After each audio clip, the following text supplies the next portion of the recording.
Good afternoon, everyone. Good to see everyone.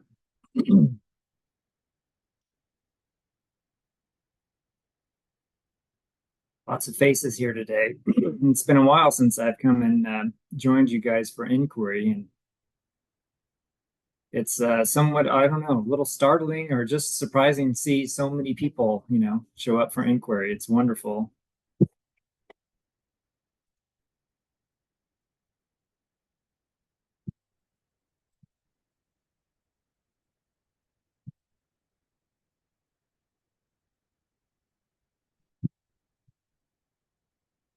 36 people, it says. How nice. Well, today's my day to come and join you guys. Flint's, been spreading the wealth, I guess you could say, for his benefit and for your benefit to hear different perspectives and different voices. And so it's nice. I have a pretty busy work day, general work schedule at my job here in Austin in the world of high tech. So I've kind of stopped even attempting to attempt or to join most inquiries in midweek. So it's good to have an excuse or at least a prompt to have a reason to be here and to join you all.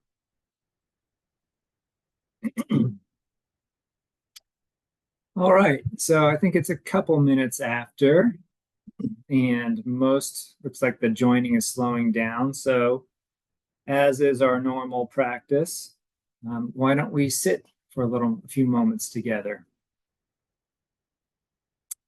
Let's just take this time to sit, be still, be present. You don't have to do anything except pay attention when you can. And if you can't, don't beat yourself up.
Good afternoon, everyone. It's good to see you all. If we haven't met before, my name is Todd Bankler, and one of the entrusted teachers in Austin. It's good to be with you all today. And what a nice little treat for me to have a reason to break up my corporate day and sit in the middle of the day for 15 minutes with you. That was a little treat for me today. And as we were sitting, I was thinking about how really that's the core of it, right? Where in my role, I'm asked to bring to you something that's helpful, a little teaching or nugget wisdom, usually from someone else. I don't know that I have any of my own. But as I was sitting, I was reminded how really the core of our practice is the sitting. That sometimes it's helpful to take some intellectual food for thought. It helps us orient ourselves to why we sit and provide some motivation to continue the practice, to continue to sit. But really, that's just food for thought. It's not the whole thing. We can't think our way out of this situation. But we can do a really good job of making it worse. So with our thoughts. So that's what I wanted to talk to you about a little bit today, is how we respond to this life situation. How do we go about it? How do we make it better or worse? The Buddha, his primary teaching, his primary goal was to help others find some relief from suffering, to find some joy and freedom and ease in the life that they already have. So that's what we're going to talk about today. And I want to start with a little reading from, and of course it's backwards, Nothing Special, Living Zen, Nothing Special, Living Zen. I'm sure everybody's probably read this since it's one of Joko Beck's books and her being a founding member of our Sangha. But this is her talk on responding to pressure. And I'm going to just read about a page and a half, some of the highlights here, and then we can talk about them.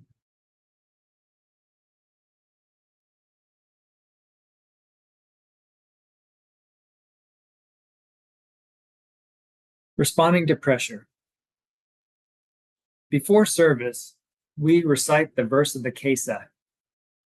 Vast is the robe of liberation, a formless field of benefaction, wearing the universal teaching, saving all sentient beings. The phrase, a formless field of benefaction, is particularly evocative. It calls forth who we are, which is the function of religious service. The point of Zen practice is to be who we are. A formless field of benefaction. Such words sound very nice, but living them in our own lives is difficult and confusing. Let's look at how we handle pressure or stress. What is pressure for one person may not be pressure for someone else.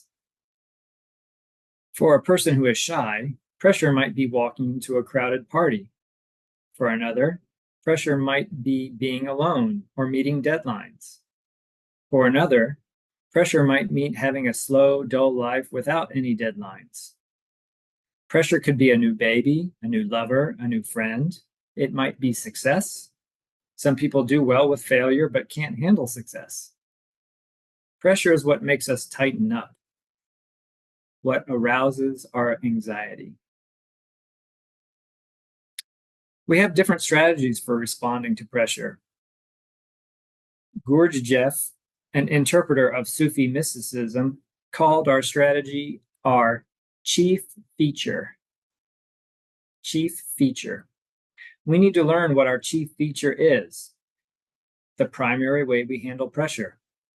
When the pressure's on, one person tends to withdraw, another struggles harder to be perfect or to be even more of a star. Some respond to pressure by working harder, others by working less. Some evade, others try to dominate. Some get busy and talk a lot, others become quieter than usual. We discover our chief feature by watching ourselves under pressure. Each morning when we get up, there's probably something in the day ahead that will cause pressure for us. When things are going badly, there's just nothing but pressure in our lives. At other times, there's very little pressure, and we think things are going well. But life always pressures us to some degree. Our typical pattern for responding to pressure is created early in our lives. When we meet difficulties as children, the smooth fabric of our life begins to pucker. It's as if that puckering forms a little sack that we pull together to hide our fear. The way we hide our fear, the little sack that is our coping strategy, is our chief feature. Until we handle the chief feature, until we handle the chief feature and experience our fear, we can't be that seamless whole, the formless field of benefaction. Instead, we are puckered, full of bumps. We often make the mistake that supposing we can simply retrain ourselves through effort and self-analysis. We may think of Zen practice as studying ourselves so that we can learn to think differently. In the sense that we might study chess or cooking or French. But that's not it. Zen practice isn't like learning ancient history or math or cooking. These kinds of learnings have their place, but when it comes to our chief feature, it is our misuse of our individual minds that has created the emotional contraction. We can't use it to correct itself. We can't use our little mind to correct the little mind. I'm going to say that one again. We can't use our little mind to correct our little mind. This comes up over and over by various teachers through various spiritual traditions, especially in Buddhism. I remember Eckhart Tolle saying that the situation is like the chief of police trying to find the local arsonist who keeps burning things down. But the problem is the local arsonist is the chief of police. You can't use the little mind to get out of the little mind. It's a formidable problem. The very thing we're investigating is also a means or tool for investigating it. The distortion in how we think distorts our efforts to correct the distortion. We don't know how to attack the problem. We know that something's not right with us because we're not at peace. We tend to try all sorts of false solutions. One such solution is training ourselves to do positive thinking. That's simply a maneuver of the little mind. In programming ourselves for positive thinking, we haven't really understood ourselves at all, and so we continue to get into difficulties. If we criticize our minds and say to ourselves, "You don't think very well, so I'll force you not to think," or "You've thought all those destructive thoughts, now you must think nice thoughts, positive thoughts," we're still using our minds to treat our minds. This particular point is hard for intellectuals to absorb. Zen practice is the same way. There's only one way to escape this closed loop and to see ourselves clearly. We have to step outside the little mind and observe it. That which observes is not thinking, because the observer can't observe thinking. We have to observe the mind and notice what it's doing.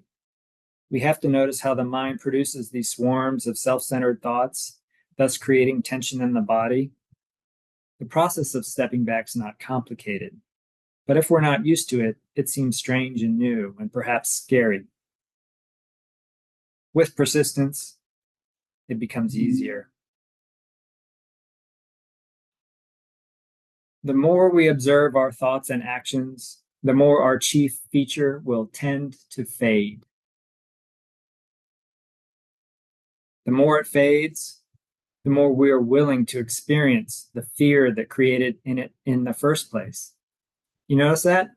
The next sentence was, the more it fades. It wasn't the more it fades, then it gets better. Right? It didn't say the more it fades, then you've solved it. She says, the more we observe our thoughts and actions, the more our chief feature will tend to fade, our coping strategy. The more it fades, the more we are willing to experience the fear that created it in the first place.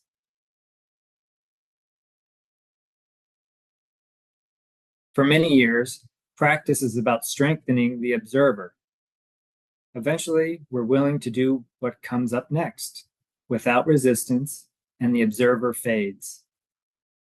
We don't need the observer anymore. We can be life itself.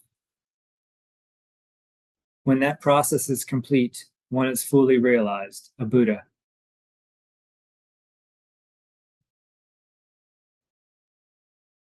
Sitting is like our daily lives. What comes up as we sit will be the thinking that we want to cling to, our chief feature. If we like to evade life, we'll find some way in sitting to evade our sitting. If we like to worry, we'll worry. If we like to fantasize, we'll fantasize. Whatever we do in our sitting is like a microcosm of the rest of our lives. Our sitting shows us what we're doing with our lives.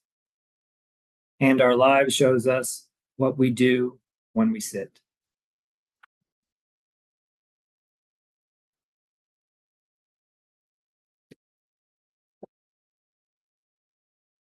So, in your sitting, if there are things you've observed, your chief feature, something you're having trouble to let go of or be with, we can talk about them here. Probably won't solve anything, but I always think it's nice to talk about it. So the virtual chair is open.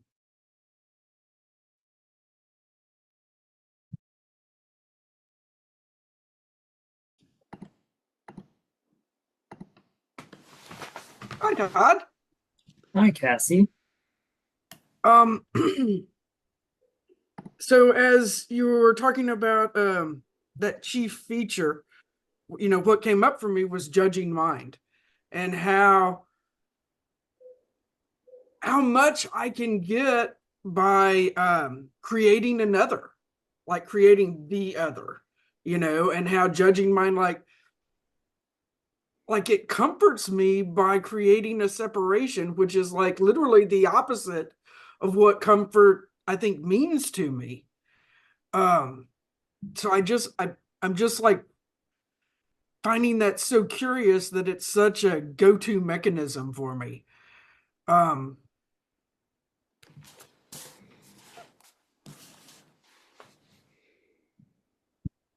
and I guess, I mean, I don't know if there's like anything to do with it other than like be aware of it. That's the main thing. Um, and gave myself such a big chuckle when it was like when what is revealed, that underlying factor, and how that may not be pleasant, and how we kind of think that there's like a goal of pleasantness Mhm. when when there's like not? Well, there's often an unintended consequence of pleasantness, of some ease and freedom and liberation, a fruit of practice, right? The four Brahma Viharas. There are fruits of practice. Um, the best way to not get there is to try and get there, right? Just to make them into a goal, because then you're actually doing the opposite. Just because the fruit exists doesn't mean you can force it. Right. Or that the quality of grasping toward it, like, Mhm. is gonna not get you there. Like like you were just reading, like you were just talking about. Um, so when I'm in this like place of judging mind and I want to, or I have a goal of, offering compassion inwardly and outwardly instead of, this other thing that has juice to it. Um,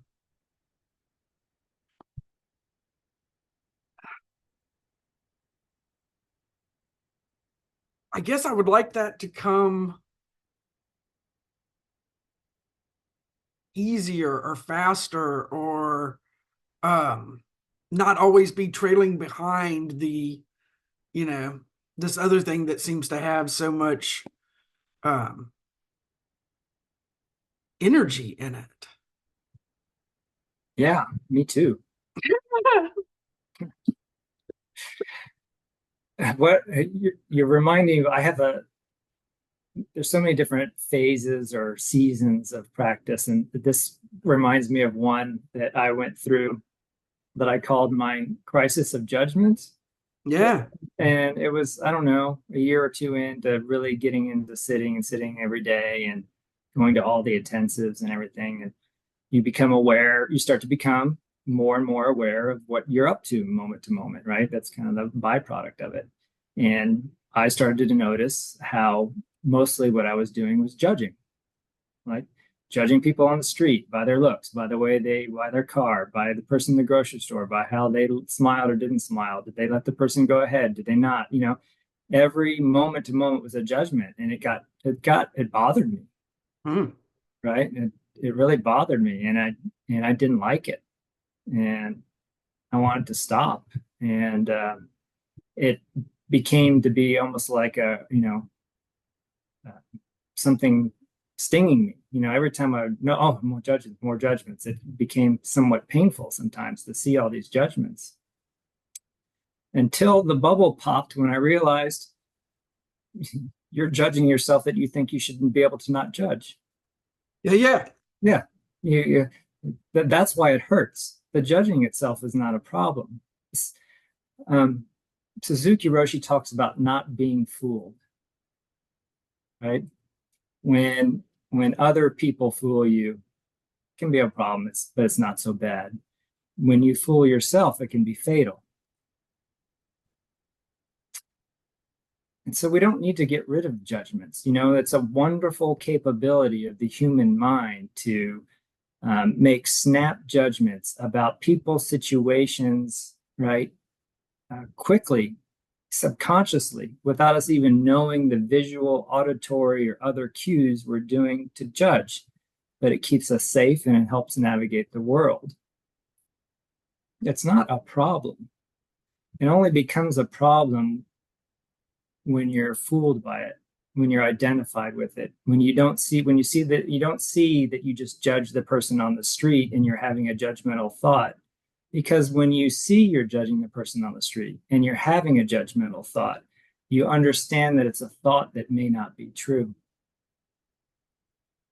Hmm. And that's the letting go. It's not that it stops, it's that you're not fooled by it. Yeah. You don't have to stop anything. Just don't be tricked. Yeah, that's a good turn. Thanks, Todd.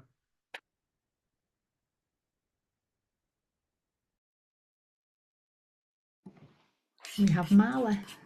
Hi, Todd. Hi. Pleasure to make your acquaintance. Yes. The last thing you said is directly to the point that I was going to ask you about. I try not to try to do too much because that's my natural tendency is to try.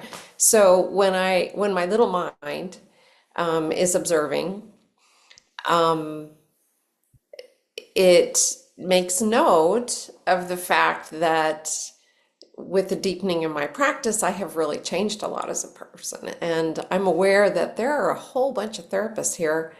And I never had the benefit, because I'm not a therapist, I never had the benefit of Flint's long history of teaching about Zen and psychotherapy. So there's my little mind and my observer, and my observer occasionally thinks, well, you're so much better than you used to be. You Mhm. don't do this and you don't do that. And what's the purpose of therapy any longer? And it reminds me of something I just studied in session with with Flint on Molokai, which was Bendwa, Dogen's book, and one of the FAQs, if you will, that Dogen put out there was if a person discovers Buddha's truth, then why continue to practice? And Dogen's answer, of course, was there is no separation between practice and realization. So now I'm wondering, is therapy and the purported benefits of that sort of like realization, and there's no separation between practicing therapy and can you exceed those boundaries of benefit? Or should I just be sticking in my lane with my practice and let the observer forget about that therapy thing? So this is not about therapy. This is about the observer expanding its boundaries, perhaps beyond beyond its purview. Well, Flint used to always talk about practice and therapy being like a double helix of spiritual growth, of personal growth, that, and I think this is why Joko kind of created the psychologically minded practice. I shouldn't say that she created it. She brought her flavor to it. Many people will say that the Buddha was the first psychologist, right? Just because of the turning to look inward and becoming an observer and studying the self. I think it's just a really useful tool when we have a dedicated practice. A byproduct of that, if you want it or not, is a much more clarity in seeing into what you're up to, into your judgments, into your preferences, into your aversions. Some might call it the whole shit show, right? Or the whole lovely thing, depending on the day. And therapy gives us a place to do something with that. Whereas on the cushion, our only job is to be here. It's not to solve anything, not to do anything with it. But then later, if we see, oh, I have this particular chief strategy, chief mechanism that keeps coming up again and again, and I don't know, it bothers me. I don't know if it's healthy or what to do with it, right? Therapy can be a great exploration with someone who's trained to help practice in that way. It's a different type of practice. It's a practice of self-inquiry, but usually using talk. Mhm. Right. And more curatively focused. Yeah, I think so. Traditional Western medicine, yeah, for sure. They got to put a diagnostic code on there to get paid and tell you what's wrong with you and what we're going to fix. Yeah. Right? So letting go of my therapist temporarily would be a bad idea given how hard they are to find, especially Buddhist informed therapists. So maybe keep them on retainer. No, I'm just anyway. Yeah, that's very helpful. I appreciate that. Yeah, I won't try so hard to make a distinction anymore. Thank Reminds you. me of, you're welcome.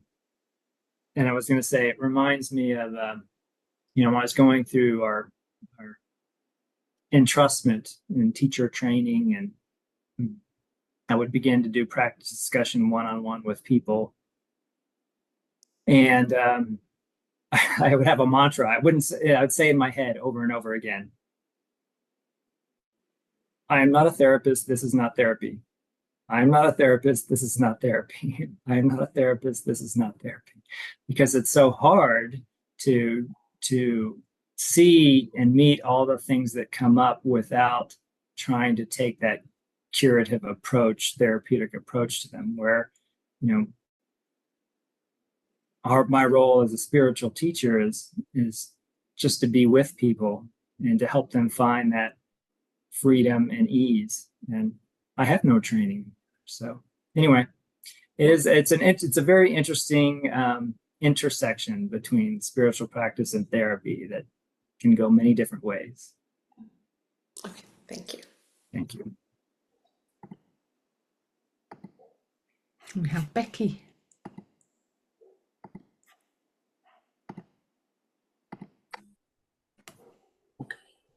Can you hear me? Yes, Becky, good to see good. you. Good. When you were speaking with Marla, something that occurred to me in my own practice, I have found significant, is that we can count on our big mind, but if we can also inform and interact with our small mind intentionally about these things, it makes a difference. It makes it like there's more of me having at least awareness of a different perspective. And so, Marla, you're unmuted. Thank you. So I find that has been true for me in a number of things. One of which is like personal health, is that I find that the body is willing to move toward healing if it knows that my small mind also believes that a certain thing is a healing thing to be doing. Does that make sense? Can you understand what I'm trying to say there? Okay, I wasn't sure. Mm-hmm. Sometimes I talk and don't know if I even understand it. So, yeah, so I think it's similar with the small mind, is that we can talk to the small mind from our bigger mind, and sort of insist that it pay attention. And then we have the many things, because I mean, what you're saying before is, no, those things can't be fixed by the small mind, can't be observed, and can't be but it can be an ally. And I think that that's an important thing, is to sit first, so that we know what part of us needs to engage fully with what that is. So, like, if I have a problem, some of it may be logistic. Some of it needs to start from my deep heart, my big mind. It needs to start from there, because otherwise I'm not able even to see my next motion, really, or feel that it will have any effect. So I think that part of it, to sit with it first, instead of try to fix something first. Sit with it, invite it to the sitting. The observer is one of the things that was really valuable to me when I began this practice. And it came to me as an image rather than that I imagined. And for me, it was, and a number of people have heard this, is that I saw the observer as a separate entity And it was a person, it was like while I was sitting, this thing happened at me, you know, and that I could see I was the flow in a river, and the observer was on the edge of the river and going along and picking out stones. And if they were too sharp edged or something like that, the observer would say, back into the river, and put it back in. And I got it. It's like, oh, the things I sit with are softening the jaggedy things in my life. So that's how it came to me, and that's how I still work with it often if I need to, and like intentionally. So thank you so much for bringing the things that are the steps toward, in a way that we can be whole. And thank you for that little talk. I think was an excellent explanation of how it goes and how the observer leads to the knowledge of our chief feature and our core beliefs and our parts, if you want to call them, coming forward. And this is why it's so helpful to have things like internal family systems work, or a way to meet those bits of ourselves that are coming forward with some open-heartedness and compassion. So thank you.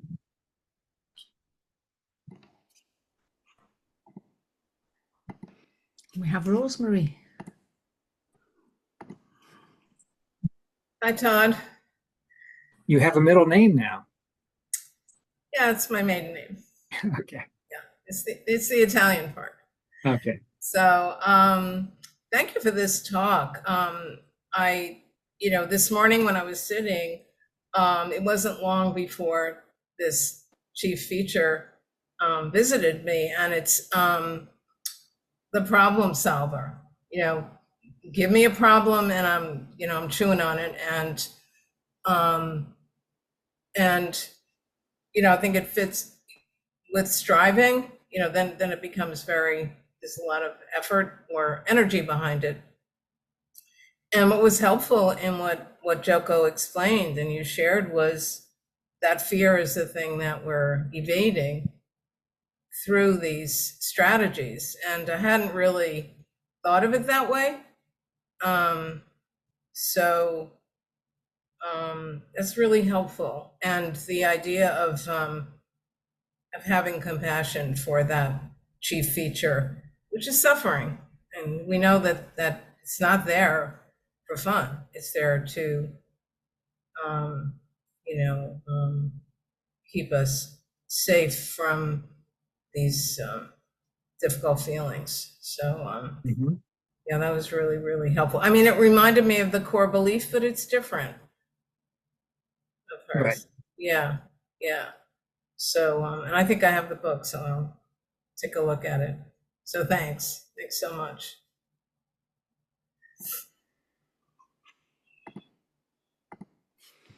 We have Sunny.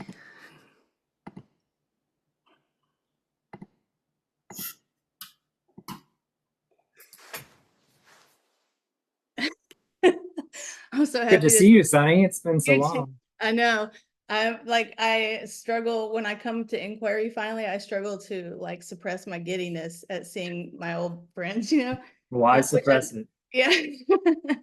I was like, Todd, and I was having all these memories of Sasheen at Red Corral Ranch and remembering how young we all were in our practice. In some ways, like you were mature, and we all mature at different stages. But my God, it feels like 100 years ago. But yeah, that was wonderful. That was really nice to be situated back in Joko's book. And I wanted to ask if you would reread just one acknowledgement, Marla and Rosemary. I'm still very moved by your Jukai ceremony, and I was so grateful to be a part of it. and it was so powerful to witness. And I'm just happy to see you both again too. Just beautiful, beautiful. I was revisiting the photographs.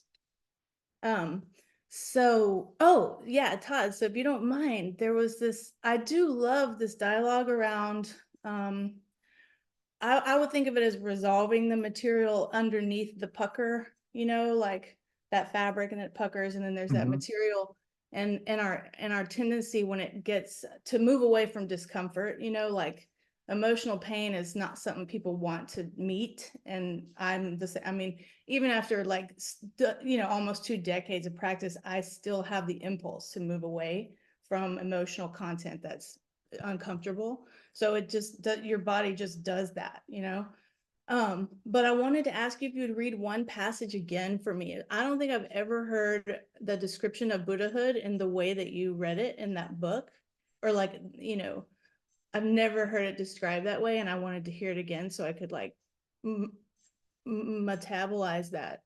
Yeah. You know what I'm talking about? Yeah, I think I do. Okay. The more we observe our thoughts and actions, the more our chief feature will tend to fade. The more it fades, the more we are willing to experience the fear that created it in the first place. Mm-hmm. For many years, practice is about strengthening the observer. Eventually, we're willing to do what comes up next without resistance, and the observer fades. We don't need the observer anymore. We can be life itself.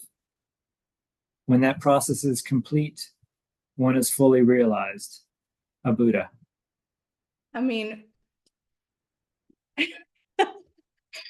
I've never heard it portrayed that way. I don't, Mhm. that I recall. And, I don't know how many lifetimes is required. And Well, that's why you get an infinite amount and we're always reborn, right? So yeah, 100,000 million kalpas, help us. Thank goodness, because woo, it's a tough road, So I want to say it back to you so I got it. So the observer, you no longer need the observer, and then you become life itself. Like, I don't know. Does anybody else, is that ringing anybody else's bell? I'm just blown away by it. Isn't that Me, just, it's me. so That's inspiring. one I would call that one of my primary points of practiced investigation.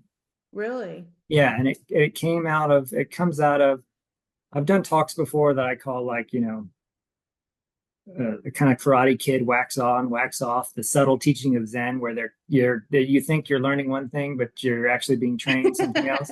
Yeah. And following the schedule Yes. at the intensive, just doing what's next, Mm-hmm. right? And that's what they're describing is that the more you observe your chief feature, the more it fades. The more it fades, we're willing to experience the fear, Mm-hmm. and we're willing to just do what comes up next without resistance. And we don't need the observer. Mm-hmm. And then you start to just flow. Mm-hmm.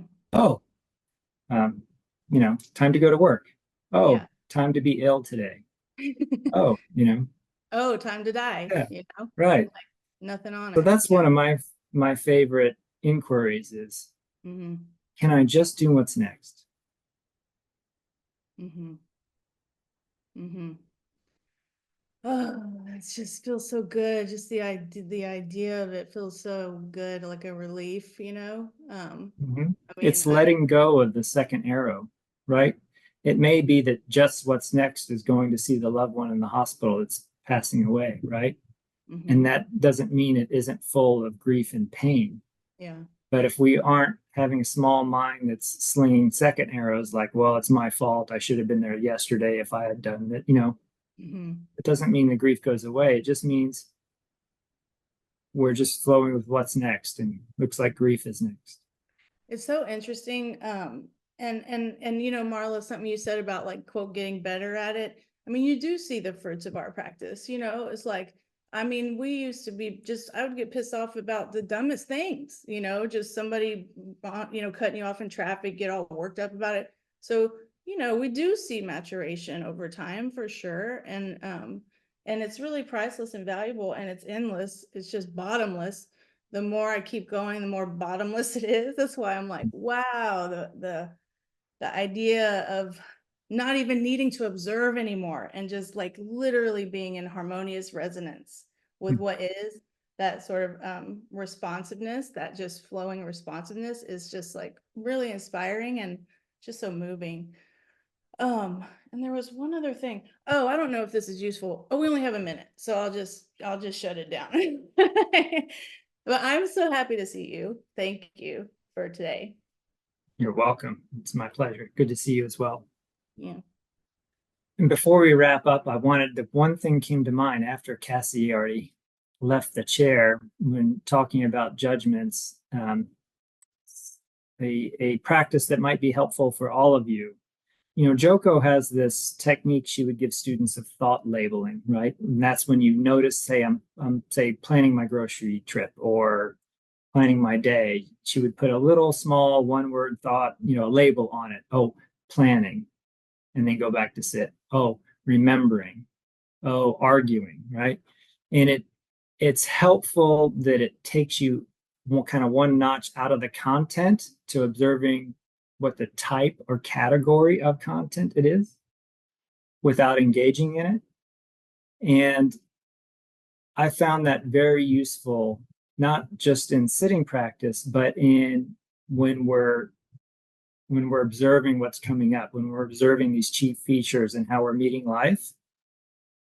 Instead of saying, oh, I'm judging the person on the street, or I shouldn't be judging the person on the street, I would greet it. I would say, oh, judging mind. Hello, judging mind. Good to see you again. It's been a minute. Back so soon? Okay. Judging mind. Well, later in the day, oh, resentful mind. Resentful mind. Resentful mind. And that little step away from the actual material content of what you're judging to the observation of the type of mind you bring. Be aware of the type of mind you bring. It's very helpful.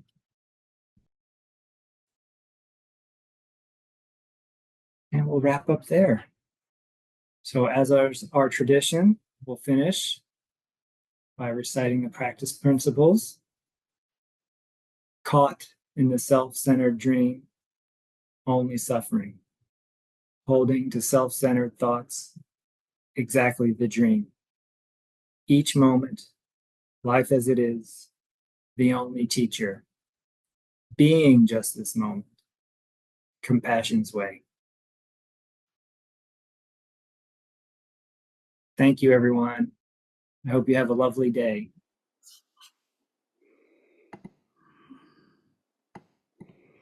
Thank you so much, Todd. Thank you. Such a rich inquiry. Thank you. Thank you so much. And if you'd like to offer dana to Todd, please do go to appamada.org/contribute and you'll find a place there to offer dana. But thank you all so much for being here. And if you'd like to continue for a further 30 minutes, please pop yourself into gallery view and I'll be with you in just a moment. Thank you so much. Thank you. Bye-bye, everybody.